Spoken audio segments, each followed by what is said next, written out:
하나님의 말씀 요한계시록 20장 1절로 15절 말씀입니다. 요한계시록 20장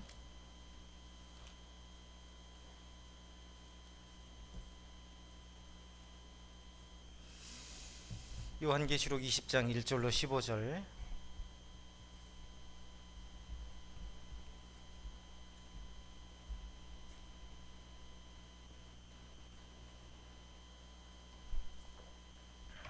(1절부터) 우리 15절까지 한 절씩 교독해 올리겠습니다. 1절입니다.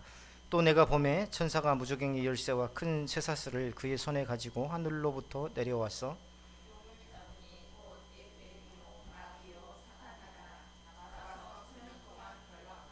무저갱이에 던져 넣어 잠그고 그 위에 임봉하여 천년이 차도록 다시는 만국을 미혹하지 못하게 하였는데 그 후에는 반드시 잠깐 노일이라.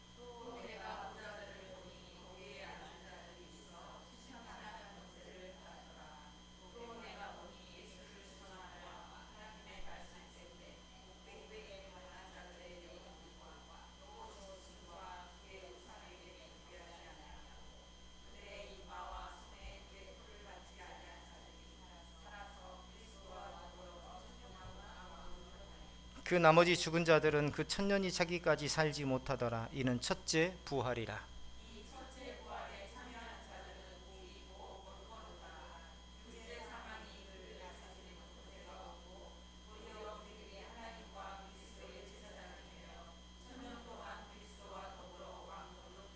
천년이 참에 사탄이 그 옥에서 놓여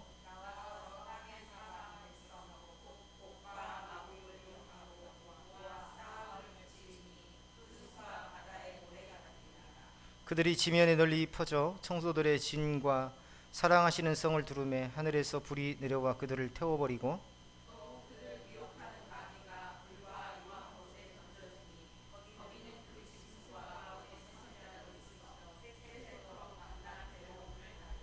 또 내가 크고 흰 보좌와 그 위에 앉으신 이를 보니 땅과 하늘이 그 앞에서 피하여 간데 없더라.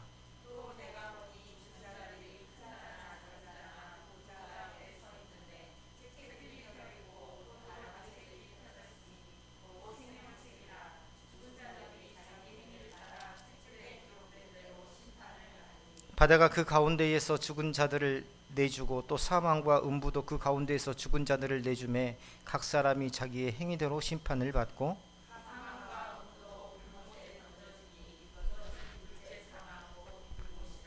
누구든지 생명책에 기록되지 못한 자는 불못에 던져지더라. 아멘. 자, 요한계시록 20장은 종말론에 대한 축소판이라고 할 수 있습니다. 사실은 요한계시록 전체가 다 중요하지만 오늘 요한계시록 20장은 전체적인 종말의 상황을 요약, 축소해 놓은 것이라고 할 수 있습니다. 그만큼 중요하고 또 바르게 이해해야 된다라는 뜻이죠. 요한계시록의 전체 방향을 바로 세우는 장이 바로 이 요한계시록 20장. 우리가요 계시록을 바르게 이해하는 게 무슨 의미가 있느냐라고 생각하겠지만 오늘 교회를 공격하는, 다시 말하면 교회는 누구예요? 성도를 이야기하죠. 성도를 먹잇감으로 삼으려는 이단의 세력이 얼마나 많은지 모릅니다. 이러한 때에 교회가 거짓 가르침의 미혹을 분별하고 복음의 중심에 굳게 서도록 하는 것 무엇보다도 중요한 일이더라는 겁니다. 우리가 요한계시록 해석이 지루해 힘들어 하면서 교회 안에서 잘 전해지지 않았어요. 그러는 가운데에 요한계시록의 해석이라는 그러한 말도 안 되는 그러한 이 미혹 덩어리를 가지고 와서 거의 몇십만 명이 지금 미혹돼 가지고 지금 신천지에 들어가 있지 않습니까? 그렇죠.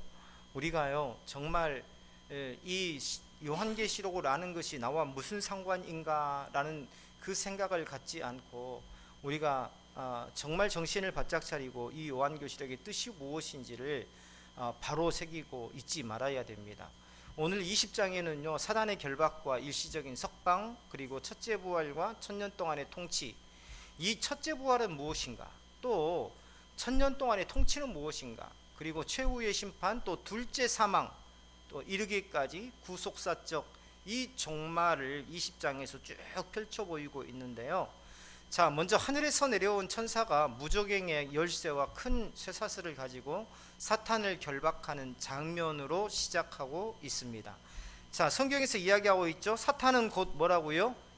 용이고 또 뭐라고 돼 있어요? 1절에서 2절에서 옛 뱀이고 마귀고 사탄이라. 같은 말입니다. 사탄은 곧 용이고 옛 뱀이고 마귀라. 자, 사탄은 하나님의 피조물입니다. 그리고 피조물인데 타락했죠. 타락한 영적 존재. 이 사단의 정의예요. 피조물이지만 타락한 영적 존재. 그래서 창세로부터 거짓으로 미혹했지 않습니까? 에덴 동산에서 거짓으로 아담과 하와를 미혹했지 않습니까? 그러면서 하나님을 지속적으로 대적해 온 존재. 하나님은요, 그를 무저갱에 던져서 임봉하셔서, 자, 3절 보세요. 천년이 차도록 다시는 만국을 미혹하지 못하게 하시나 그 후에는 반드시 잠깐 노이리라. 이렇게 되어 있어요. 자, 여기에서 먼저 무저갱은 뭘까요? 이 무저갱은요, 우리가 이 지옥의 최종 처벌 장소, 처벌터라고 할 수 있는 이 불못과 유황목과 동일한 곳이 아닙니다. 이 무저갱은 뭐냐면 마지막 형벌을 기다리는 일시적인 수감처라고 할 수 있습니다. 죄를 짓는 사람이 어디로 가죠? 구치소로 가죠. 그리고 형이 확정되면 어디로 갑니까? 예, 감옥으로 가요. 교도소로 가죠. 그렇죠? 구치소에 있다가 기결수, 저는 잘 몰랍니다. 그걸 잘 모르는데 들은 바로는 그래요. 미결수는 구치소에 있고 기결수는 형이 확정되면 교도소로 옮겨가죠. 무저갱은 그곳입니다. 구치소와 같은 곳이에요. 최종적인 형이 확정된 교도소와 같은 곳이 아니다. 자, 하나님의 주권 아래에서 제한적으로 구금되는 장소다라는 거죠. 누가요?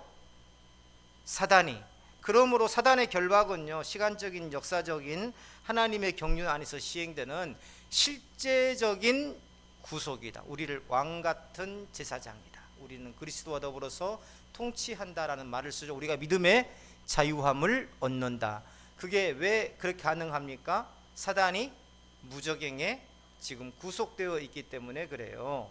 그리고 그 결박의 목적은요, 교회를 향한 복음 전파와 하나님의 나라를 완성하기 위한 것이다. 하나님께서는 이 사단을 무저갱에 넣고 어떻게 합니까? 지금 사단의 권세 아래서 우리를 해방시키고 우리가 마음껏 주의 복음을 땅끝까지 전할 수 있도록 하신 것입니다. 그리고 다시는 만국을 미혹하지 못하게 하려 하시겠다 하는 이 3절의 말씀은 하나님의 때가 찰 동안, 즉 마지막 최종 심판이 있기까지 복음이 열방 가운데에 전해지도록, 다시 말하면 땅끝까지, 성경의 표현을 빌리자면 땅끝까지 이 복음이 전해지도록 하시겠다는 것입니다. 자, 이어서 사도 요한이요 4절에서 뭐라고 합니까? 보좌들과 심판 권세를 받고 앉은 자들을 보며 두 부류의 성도에게 이 사도 요한이 시선을 고정합니다. 첫째는 뭡니까? 예수의 증거와 하나님의 말씀 때문에 목배임을 당한 자들의 영혼이고, 다른 하나는 짐승과 그의 우상이 경배하지 아니하고 그들의 표를 받지 아니하는 자들입니다. 자, 4절에 보면 그들이 어떻게 해요? 자, 살아서 그리스도와 더불어서 1000년 동안 왕노릇 하리라, 이렇게 기록하고 있습니다. 자, 여기서 살아서라는 말을 먼저 살펴봐야 되는데요, 살아서라는 말을 신천지처럼 자신들의 단체에 들어온 사람이 1000년 동안 살면서 왕노릇한다는 뜻으로 해석해서는 안 됩니다. 여기서 살아서라는 것은 뭐냐면 하나님의 주권 아래에서 허락된 새 생명의 실제적인 회복을 의미해요. 어렵죠? 좀 쉽게 이야기해 볼게요. 실제적인 회복이라는 것은요, 산다는 것이 어떤 추상적인 것이 아니라 실제적인 삶을 의미한다는 것이죠. 자, 여기에서 한번 물어보겠습니다. 예수님 믿기 전에 나는 어떤 자였습니까? 예수님 믿기 전에 나는 어떤 자였어요? 네? 사단에 매여 있는 자, 또 혹은 죄에 대해서는 죄로 인하여서 어떻게 된 자였습니까? 죽은 자였습니다. 죄에 대해서 죽을 자가 아니라 이미 어떤 자였어요? 죽은 자였어요. 죽을 자가 아니라 이미 죽은 자였습니다. 그러나 예수님을 믿음으로 우리는 어떻게 되었습니까? 산 자가 되었어요. 만일 이미 죽은 자가 아니라 죽을 자라면 생명을 연장해 주면 되지, 고쳐 쓰시면 되지, 새 창조 새 생명을 굳이 주실 필요가 없었겠지요. 그러면 이 새 생명을 얻어서 영원히 사는 자가 되었더라. 그러면 이미 영원히 사는 자가 된 것이죠. 사도 요한은요, 이것을 첫째 부활이라고 5절에서 기록하고 있습니다. 자, 어렵죠? 첫째 부활이 뭐라고요?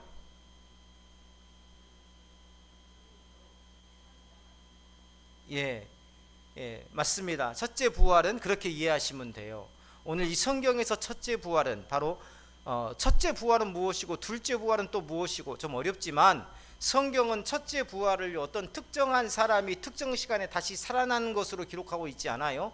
어떻게 기록하고 있느냐? 예수 그리스도의 부활을 그 첫째 부활로 기록하고 있습니다.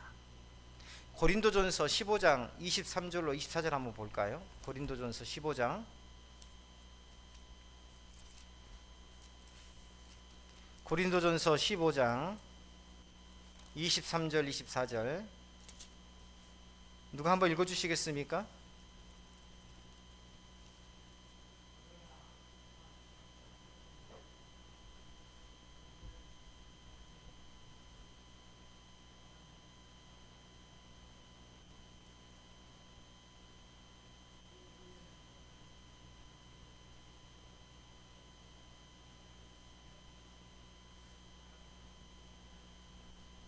네. 자, 바울에 따르면 부활을 어떤 특정 시간에 어떤 사람이 살아나는 단순한 사건을 말한 게 아니라 예수 그리스도의 부활을 말하고 있는 것으로 고린도전서에 확인될 수 있습니다. 우리가 요한계시록 서두에서 배웠던 거 기억나시죠? 천년 왕국은 어떤 이론에서 나온 것입니까? 이 전천년설입니까? 후천년설입니까? 아니면 무천년설입니까? 천년 왕국이 어디서 나온 거예요? 무천년설에서 나온 거예요. 물론 무천년설도 또 전천년설도 후천년설도 모두 다 천년왕국에 대해서 이야기하고 있습니다. 자, 예수 그리스도의 재림을 기점으로 천년왕국이 먼저 시작된다는 것은 예수 그리스도께서 재림하시기 전에 천년왕국이 시작된다. 이건 무슨 설? 전천년설. 그 다음에 천년왕국이 지나고 나서 예수님이 오신다라는 것은 후천년설. 천년왕국은 곧 이 땅 위에 교회 시대를 말하는 것이다. 이게 무천년설. 따로 천년왕국이 있는 게 아니라 이 땅 위에 교회의 시대, 교회의 고대교회, 초대교회, 중세교회, 그 다음에 현대교회, 이러한 교회 시대를 말하는 것이다 라고 주장하는 것이 바로 무천년설이라고 말씀드렸어요. 개혁주의 장로교회에서는 어떤 설을 받아들이고 있다고 했나요? 무천년설을 받아들이고 있다고 했습니다. 그러니까 개혁주의에서는요, 5절에서 첫째 부활을 십자가에서 죽으신 예수님의 부활로 해석한다라고 말씀을 드렸어요. 그러면 6절 보세요. 6절 우리 다 같이 한번 읽어볼까요? 시작. 첫째 부활에 참여하는 자들은 복이 있고 거룩하도다. 둘째 사망이 그들을 다스리는 권세가 없고 도리어 그들이 하나님과 그리스도의 제사장이 되어 천년 동안 그리스도와 더불어 왕노릇하리라. 자, 6절에 보면 이 첫째 부활은 다른 특별한 부활을 지칭하는 것이 아니라 예수 그리스도의 이름으로 구원받은 것을 말하고 있습니다. 그렇죠? 보세요. 이 첫째 부활에 참여하던 자들은 복이 있고 예수 그리스도의 이름으로 구원받은 자들은 복이 있고 거룩하도다. 둘째 사망이 그들을 다스리는 권세가 없고 도리어 그들이 하나님과 그리스도의 제사장이 되어 천년 동안 그리스도와 더불어 왕노릇하리라. 자, 예수 그리스도의 이름으로 구원받은 것을 바로 첫째 부활이라 이렇게 이해하시면 됩니다. 좀 더 신학적으로 접근을 해본다면, 신학적인 말로 접근을 해본다면 그리스도와 교회의 연합을 첫째 부활로 보고 있는 겁니다. 따라서 해볼까요? 그리스도와 교회의 연합. 자, 그리스도와 교회의 연합이라는 말이 무엇을 말합니까? 누가 한번 대답해 보시겠어요? 교회와 그리스도의 연합이란 말이 무슨 말이죠? 네.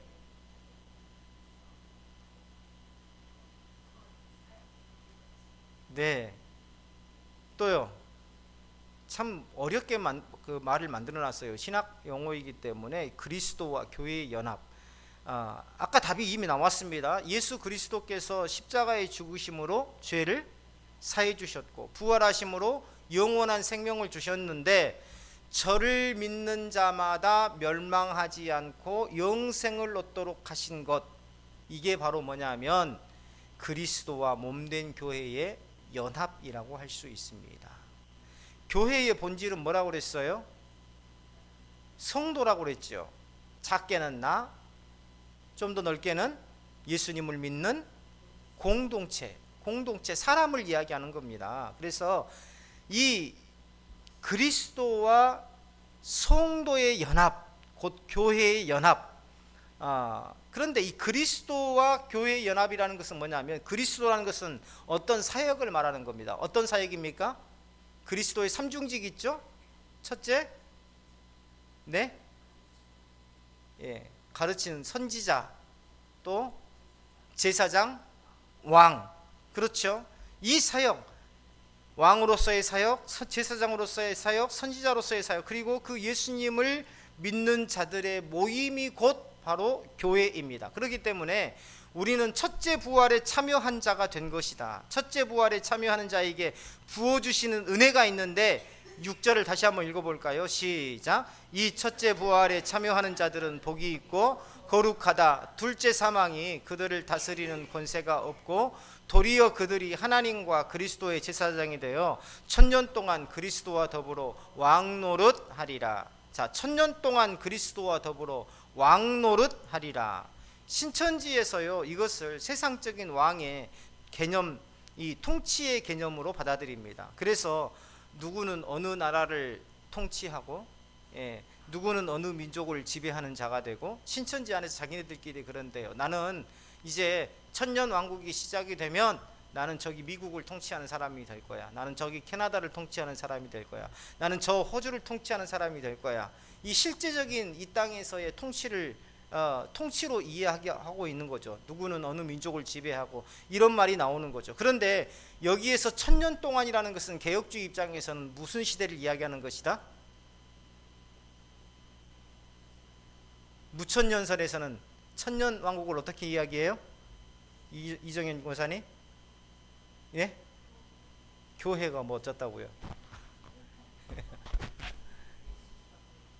그렇죠. 예수님 오시기까지의 교회의 시대를 바로 개혁주의에서는 천년 왕국의 시대로 이해한다라는 것이죠. 자, 그래서요, 왕노릇한다는 것은 그리스도의 통치에 참여한다는 것입니다.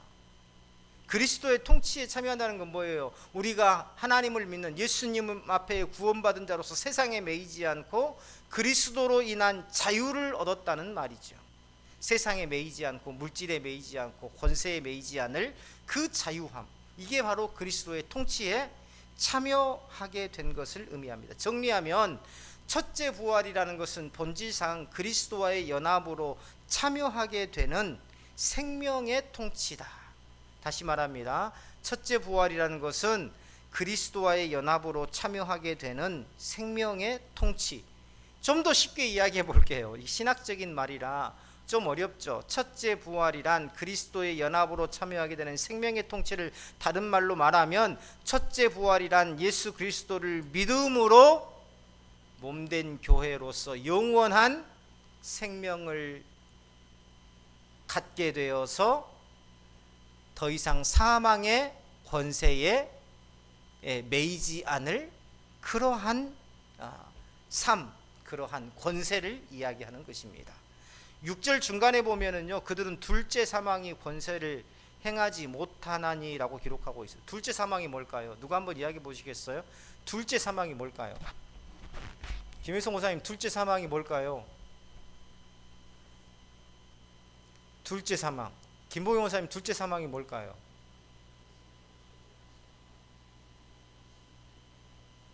전체적인 심판이 이루어지는 것.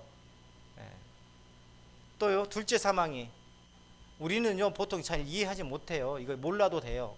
근데 내 생각을 한번 이야기해 보자는 거예요. 왜냐하면 그럼으로써 우리가 이 둘째 사망에 대한 것이 무엇인지를 들으면 내 머릿속에 이게 정확하게 기억되기 때문입니다. 예? 사단? 둘째 사망. 둘째 사망이 권세를 행하지 못한다. 사단이 권세를 행하지 못한다. 예. 또요? 둘째 사망이 이 권세를 행하지 못한다 해서 둘째 사망이 뭘까요? 뭐 같아요, 이정영 원사님? 권사님들한테 물어봐야지. 저 오늘 예쁜 노란 옷을 입고 온 김숙자 권사님 기도도 아주 은혜롭게 해주셨는데 둘째 사망이 뭘까요? 예, 저기 나는 안 시키겠지 하고 밑에만 보고 계시는 우리 이옥희 권사님 뭐 같아요? 그쵸? 예. 사실은 우리는 잘 몰라요. 이거 둘째 사망이라고 하면 무슨 뜻인지. 자, 이 둘째 사망이 뭘까요? 한 번 죽지 두 번 죽는 게 아니잖아요. 그쵸? 한 번 죽지 두 번 죽는 게 아니라, 그러면 육체의 죽음을 이야기하는 게 아닙니다. 이게. 자, 그러면 뭘까 도대체? 여기서 둘째 사망의 해라는 것은 좀 은유적인 표현이에요. 무슨 말이냐? 6절에 보면 이미 생명에 옮겨진 자들에게 더 이상 정죄가 없다는 것을 말씀하시는 것입니다. 6절에서 둘째 사망이 권세를 행하지 못하나니, 아까 이야기했죠. 우리는 죄 아래서 이미 어떻게 된 자다? 이미 어떻게 된 자? 믿기 전에 이미 죽은 자라 그랬죠. 이미 죽은 자였어요. 예. 그리고 나서 예수 그리스도를 믿음으로 우리는 어떻게 됐다 그랬어요? 다시 산 자가 되었어요. 그러면 둘째 사망의 해라는 것은 뭐냐면 우리가 받은 구원으로 더 이상 우리가 사망의 해를 받지 않는다라는 의미입니다. 이제 둘째 사망의 의미 아시겠어요? 예. 자, 첫째 뭐냐면 우리가 예수 그리스도로 인해서 받은 구원으로 다시는 사망에 이르는 정죄를 받지 않는다라는 말이에요. 이게 바로 둘째 사망이 권세를 행하지 못한다는 말입니다. 자, 이해가 되셨죠? 예.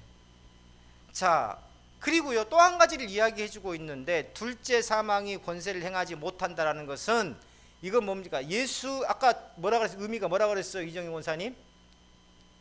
둘째 사망의 의미가 뭐라 그랬죠? 어떤 사람이? 예수님 믿고 구원받은 사람이 더 이상 정죄받아 사망에 이르지 않는다. 이게 둘째 사망이 이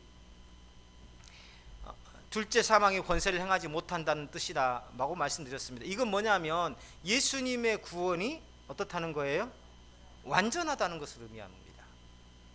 두 가지를 이야기하고 있어요. 둘째 사망에서 두 가지를 기억하시기를 바랍니다. 예수님의 구원이 완벽한 구원이다라는 것을 의미하는 거예요. 그렇기 때문에 사실 예수님의 구원 외에도 우리가 이 행위가 올바라야 된다, 어떤 특정한 행동을 해야 된다, 어떤 이단에서는 열쇠를 사야 된다, 또 무슨 초막절을 지켜야 된다, 이렇게 말하는 것은 예수님의 구원이 완벽하지 못하다는 것을 이 스스로 시인하는 것입니다. 결국은 뭐예요? 성경을 부정하는 거죠. 신천지는요 이 첫째 부활을 예고하는데 어떻게 이야기하느냐, 잘 들으세요. 신천지에서는요 이 첫째 부활을 뭐라고 하냐면 영과 육의 신일합일이라고 합니다. 영과 육의 신일합일. 무슨 말이냐? 순교한 영들이 지상에 신천지의 집단 14만 4천의 육체와 결혼하듯 합의를 한다고 가르칩니다. 자, 다시 말씀드립니다. 신천지에서는요, 이 첫째 부활을, 우리 첫째 부활은 우리가 뭐라 그랬다고 그랬어요? 그렇죠. 그게 바로 첫째 부활입니다. 우리는 이미 영원히 산 자가 되었어요. 이게 첫째 부활의 의미인데, 신천지에서는 영과 육의 신인합일,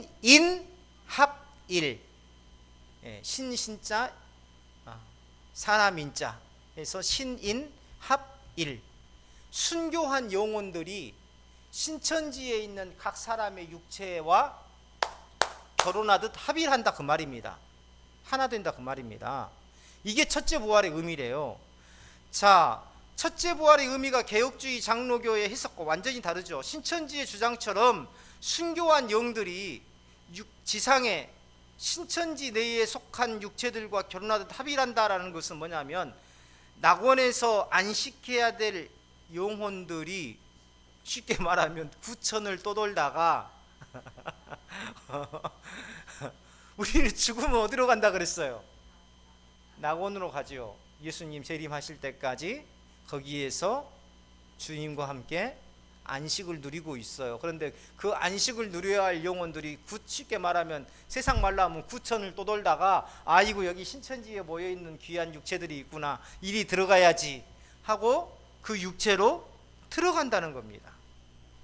일종의 귀신론의 혼용이라고 할 수 있습니다. 왜 이런 논리를 펼치냐면, 왜 이런 논리를, 말도 안 되는 논리를 펼칠까요? 신천지의 말에 의하면 저 뒤에 우리 김혜선 권사님의 육체에 저기 문중경 선교사님의 영혼이 들어올 수도 있고, 제 육체에 저기 뭡니까 주기철 목사님의 영혼이 들어올 수도 있고 그렇다는 거예요. 근데 왜 이런 말도 안 되는 논리를 펼치냐면요, 신천지 교주 이만희에게 누구의 영이 들어갔다고 가르치고입니까? 그렇죠, 예수의 영이 들어갔다고 가르치는 거예요. 그러니까 예수의 영이 들어갔다고 가르쳤죠. 이것을 정당화시키기 위해서 너희도 신천지에 들어와서 이 14만 4천 안에 들어오면 순교자의 영과 연합하게 된다는 어처구니 없는 교리가 만들어지는 겁니다. 우리는요, 부활하면 누구의 육체와 연합하게 돼요? 예수님의 육체와 연합하게 돼요?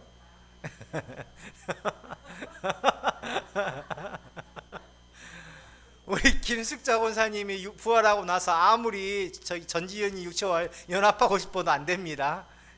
누구의 육체와 연합해요? 자기의 육체와 연합해요.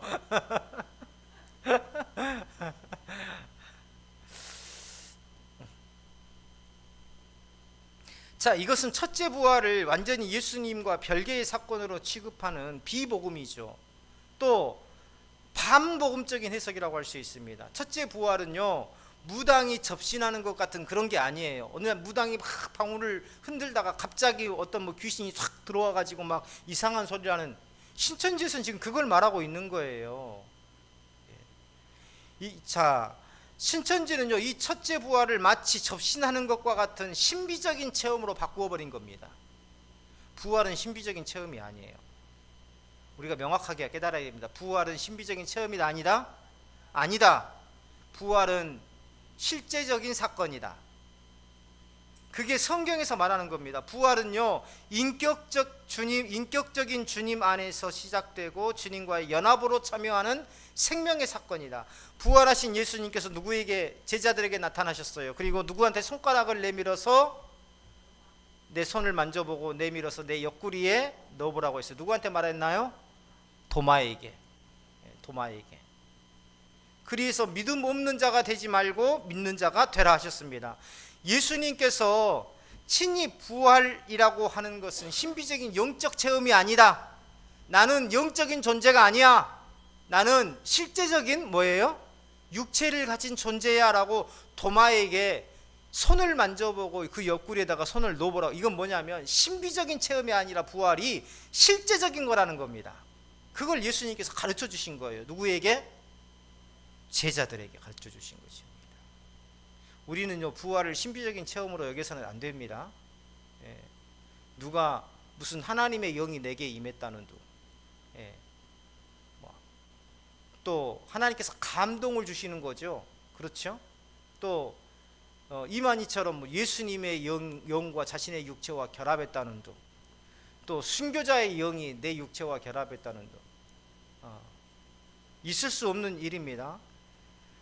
자, 그렇기 때문에요, 또 부활하신 주님이 친히 드신 떡과 물고기, 이건 뭡니까? 신비적인 체험이 아니라 실제 육체의 몸을 가지고 계신다는 실제적인 것을 증언하신 것이죠. 그렇기 때문에 이 사람의 영과 타인의 육을 억지로 결합해서 첫째 부활이라고 부르는 주장은 이 성경의 부활 교리를 훼손하는 것이고 이단적 해석입니다. 이단적 해석. 이 자체가 이단적 해석이에요.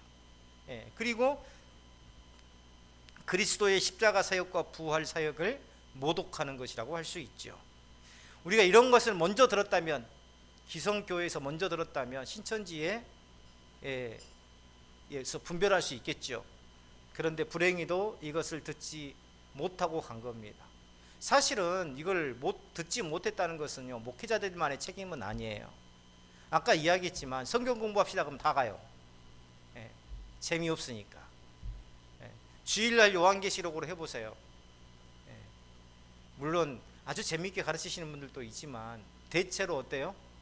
그런 딱딱한 설교하면 좋아합니까? 싫어합니까? 싫어해요. 그래서 목회자들이 잘 안 합니다. 주일날에는. 예, 그래서 주일날도 보세요. 오늘 이 시간에도 보니까는 중직자분들만 계세요. 예, 집사님들 계십니까? 안 계십니까? 안 계세요. 예, 그래도 재직들은 수요 예배는 나와야 됩니다. 재직들이라면. 예, 권사님들의 역할이 그거예요. 예, 권사님들의 역할이 왜 수요일날 안 나왔어요? 수요 예배 나와야지 이렇게 할 게 아니라, 예, 요즘에 바빠요? 요즘에 힘든 일이 있어요? 물어보고, 집사님들이 수요 예배 안 나오면 권사님들이 그렇게 물어봐야 돼요. 요즘에 많이 바쁘죠? 많이 힘들죠? 그래도 수요 예배 가끔 보이더니 요즘에는 안 보여요.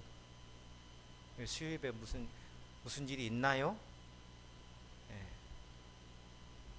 이 정도는 물어봐 줘야 됩니다. 그래야 믿음의 후배들이 경각심을 가지고 나도 수요 예배 참여해야 되겠다라는 생각을 갖지 않겠어요?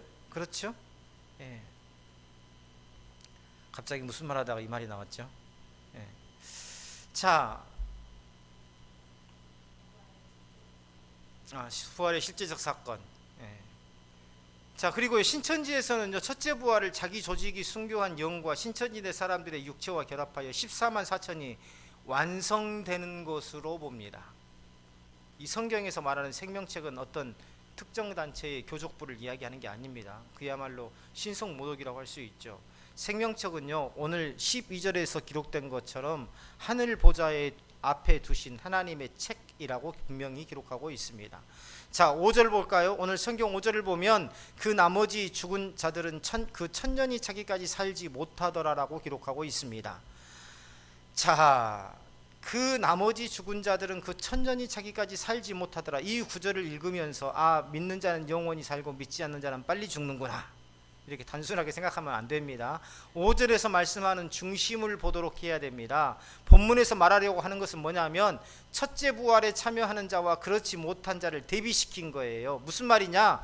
천년이 차기까지 살지 못하더라는 것은 영원한 생명을 얻지 못한 자들의 허망한 삶을 이야기한 것입니다. 이해하셨어요? 예. 그 나머지 죽은 자들은 뭐예요? 죽은 자들은 누구를 이야기할까요? 그렇죠. 예수 그리스도를 믿지 않는 자들을 말하는 겁니다. 우리도 이미 죽은 자들이었지만 예수 그리스도를 믿음으로 우리는 산 자가 되었다 그랬잖아요. 죽은 자들은 그 천년이 차기까지 살지 못하더라는 것은 그들의 삶의 허망함을 이야기하고 있는 거지, 어떤 시간적인 개념, 크로노스의 개념을 말하는 게 아니다. 지난 시간에 주일에 한번 이야기했었죠. 카이로스와 크로노스. 카이로스는 뭐라고요? 하나님의 때, 하나님의 시간. 크로노스는 우리가 이해하고 있는 시간적인 개념. 그래서 성경은 항상 카이로스를 이야기하는 거지 크로노스를 이야기하는 게 아닙니다. 그래서 천년이 차기까지 살지 못한다는 것은 어떤 믿지 않는 사람들이 빨리 요절한다라는 그런 말이 아니라, 크로노스의 개념이 아니라 그들의 인생 자체가 참 허망하다, 허무하다라는 뜻을 이야기하고 있는 거예요. 오래 살고 빨리 죽고 이런 시간적인 개념이 아니라는 겁니다. 그러니까 이 말씀은요, 그리스도와 복음을 전하기 위해서 죽기까지 충성한 자들에게 위로와 격려를 주시는 말씀이죠. 영원한 영광이 있음을 기억하게 하는 은혜의 말씀이라고 할 수 있습니다. 영원한 생명은 그런 의미에서 보았을 때 사람이 가질 수 없는 특권을 하나님의 은혜로 받은 것입니다. 그리고 둘째, 사망이 그들을 다스리는 권세가 없다라고 한 선언, 구원받은 성도가 동일하게 복음 안에서 사망에 이끌려 다니지 않을 완전한 자유를 주셨다라는 것을 의미합니다. 아까 말씀을 드렸죠. 그런데요, 여기에서 보면 천년이 참에 사탄이 잠깐 놓이게 된대요. 이상하죠? 왜 놓이는 걸까요? 모르죠. 저도 이걸 묵상하기 전에 저도 몰랐어요. 모르는 것에 너무 부끄러워하지도 마세요. 그냥 모르면 당당하게 모른다고 이야기하시면 돼요. 천년이 참에 사탄이 잠깐 놓이게 된다. 왜 놓이게 될까? 사탄이 잠깐 놓였다는 의미는 뭐냐면, 이 의미부터 알아야 됩니다. 사탄이 놓였다는 건 뭐예요? 지금 아까 이야기했죠. 우리가 지금 죄의 영향 아래에 있어서 여전히 미혹받고 여전히 우리에게 환난이 있고 하지만, 사실은 우리는 그리스도 안에서 자유함을 누리고 있지 않습니까? 그렇죠. 지금 사단이 어디에 가 있어요? 무정행에 들어가 있기 때문에, 일단 구치소에 들어가 있어요. 그렇기 때문에, 근데 이 구치소에 있는 이 사단을 판사가 가석방을 시켜버렸어요. 잠깐. 그렇게 되면 어떻게 됩니까? 다시 혼란의 시대가 찾아오는 거예요. 다시 말하면 사단이 놓이게 됐다는 것은요, 사단으로 인한 미혹과 핍박이 아주 일정한 기간 동안에 거세게 몰아친다는 것을 의미합니다. 우리가 앞에 성경에서 요한계시록 앞장에서 배웠어요. 17장인가 16장에서 보았어요. 하늘에서 쫓겨나서 땅의 권세를 잡은 사단이 내려와서 거짓 선지자들, 악한 종들과 연합해서 어때요? 세상의 모든 시련과 이 미혹을 가했지 않습니까? 그걸 말하는 거예요. 교회의 역사의 마지막 국면에서 극단적인 미혹이 일어나고 그로 인한 핍박이 대대적으로 펼쳐질 것을 암시하는 것이 바로 사단이 일시적으로 풀려나는 상황입니다. 그런데 이 사단의 미혹은 하나님의 때와 한계 안에서만 허락된다. 다시 말하면 하나님의 카이로스와 하나님의 주권 안에서만 허락된다. 그리고 그 끝은 하늘로부터 내리는 불의 심판과 사단 자신이 불과 유황못에 던져지는 최종 패배로 귀결된다. 9절부터 10절을 누가 한번 읽어보시겠어요? 9절부터 10절. 자.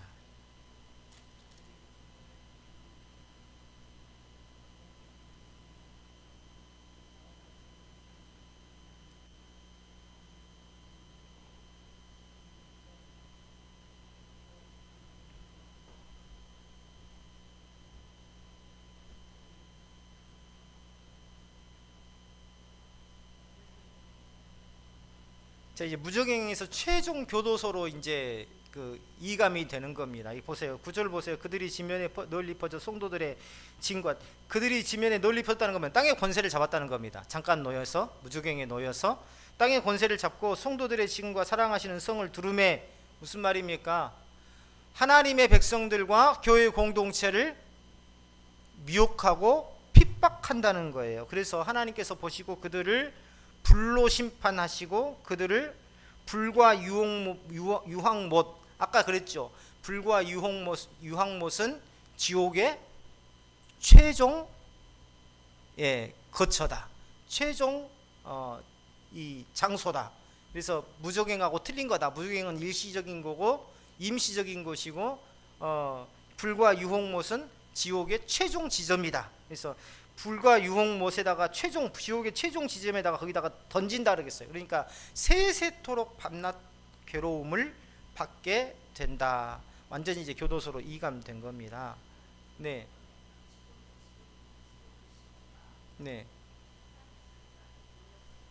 아니죠. 지금 무적행에 지금 들어가 있는 교회의 시대니까. 아니죠. 그건 이제 죄의 영향 아래에서 사단의, 그러니까 근본적인 사단은 지금 무적행에 있지만 그 죄의 영향 아래에서 사단의 권세 아래에 있던 그런 영향을 받고 있는 거죠. 그 영향 아래에 있는 것을 받고 있는 거죠. 예. 그렇죠. 이제 본격적인, 그러니까 여기에 보면 사단의 졸개들인, 성경에 보면 뭐가 나옵니까? 거짓 선지자들, 또 세상의 권세 잡은 자들, 이런 자들이 사단이 이 땅에 내려와서 잠깐 놓여서 권세를 잡고 그들과 더불어서 그들을 내세워서 대대적인 전쟁을 일으키고 아마겟돈 전쟁이 일어나고 성도들을 미혹하고 죽이고 핍박하는 그런 사건이 일어난다고 했지 않습니까? 그렇죠. 놓였을 때에 그러한 사건이, 예수님 재림 직전에 그러한 일들이 일어나게 된다라는 것을 이야기하는 겁니다. 자, 그렇기 때문에 성도는요, 마지막까지 깨어서 믿음을 지켜야 됩니다. 공포심에 두려워하거나 호기심 때문에 이단의 유혹에 빠지거나 이렇게 흔들려서는 안 됩니다. 요즘에는요, 정상적인 목회자, 정상적인 교단의 이름으로 현수막 내걸고 집회해가지고 미혹하는 이단들도 굉장히 많습니다. 예, 조심해야 됩니다. 자, 그런데요, 신천지가 이 대목을 오늘 자기 신천지 조직에 대입해서 해석하죠. 신천지가 시작된 특정 연월일을 천년왕국의 계시로 선포하고 있습니다. 신천지가 뭐 1980 몇 년에 시작됐잖아요. 그때를 천년왕국의 시작으로 선포하고 있어요. 그때부터 자신들의 종교 행정이 곧 하나님의 천년 통치라고 주장합니다. 자, 이제 20장의 결말 부분이죠. 11절 볼까요? 흰 보좌 앞 최후 심판이 기록되어 있습니다. 하늘과 땅이 그 앞에서 피하여 간데 없더라. 자, 11절 다 같이 한번 읽어볼까요? 시작.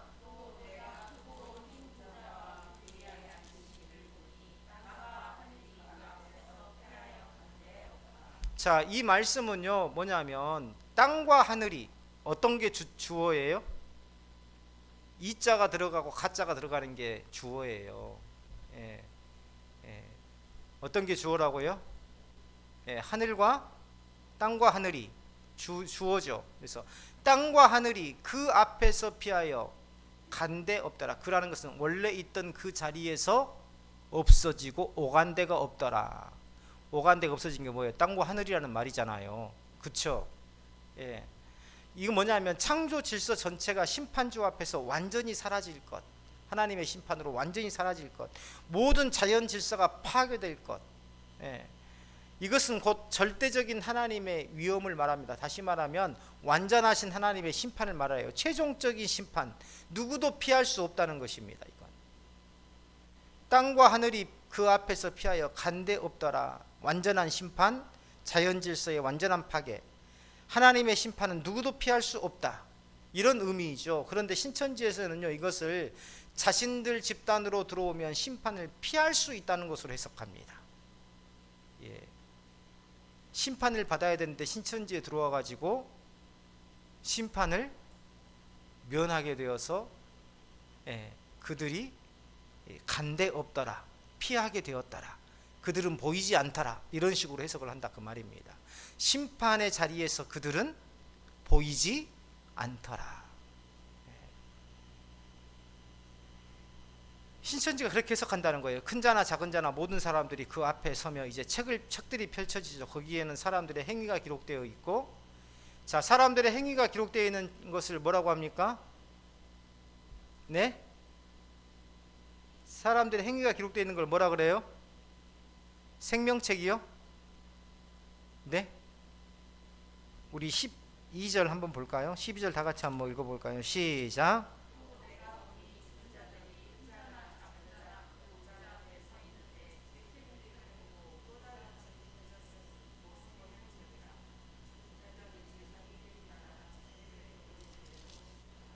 자, 여기 보세요. 여기서 어떤 책의 종류가 몇 개 나옵니까?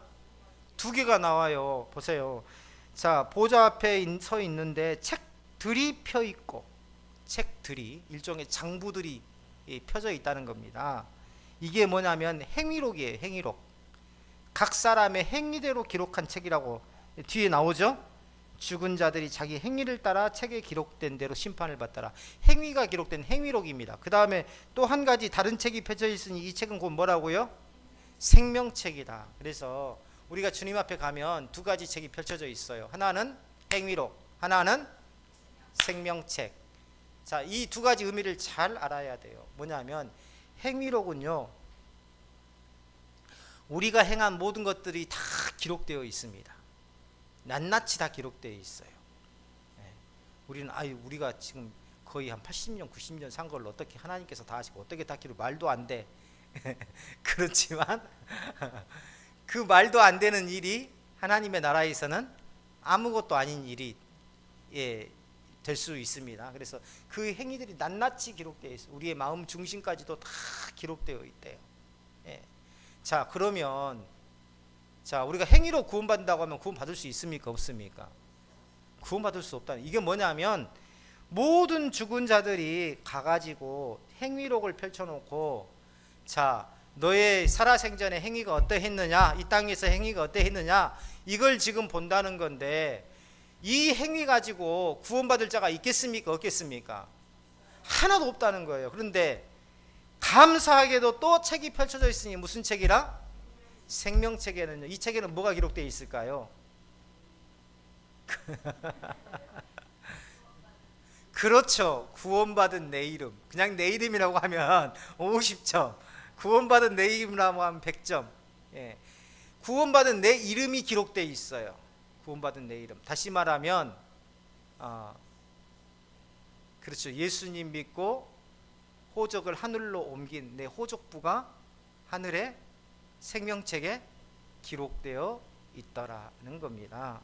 이 행위록이 말하는 것은 뭐냐면은요, 사실은 그래요. 행한 대로 심판을 받으리라 하니까, 야, 이게 잘못 행하면 이게 구원이 취소되거나 지옥에 갈 수도 있겠구나, 그런 의미가 아니라 뭐냐면, 이 의인은 없나니 하나도 없다라는 이 의미를 가지고 있는 겁니다. 너희가 이 행위록을 보면 구원받을 자가 단 하나도 없어. 하지만 뭐예요? 그 생명책에 기록된 그 예수 믿는 자라는 그 예수님의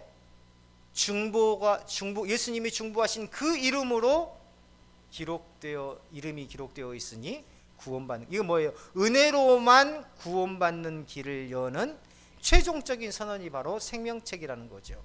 신천지는요, 이 생명책을 뭐라고 할까요? 그렇죠. 자기 공동체의 교족부로 이야기를 합니다. 그러니까 신천지의 교족부가 곧 뭐예요? 생명책이에요. 생명책. 그래서 교족부에서 지워버리면 생명책에서 지워지는 거예요. 그 사람은 곧 어떻게 가요?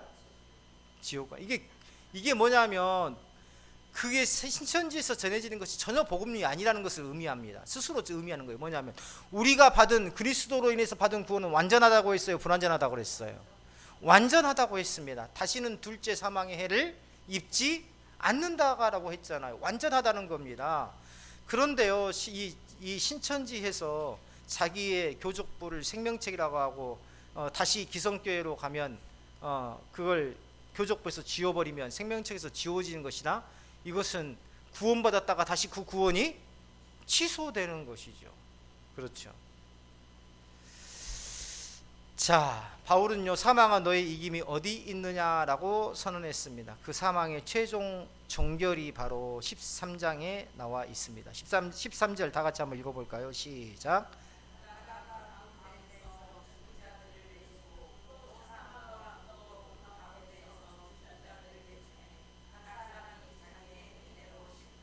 (14절) 다 같이 읽어봅니다. 시작.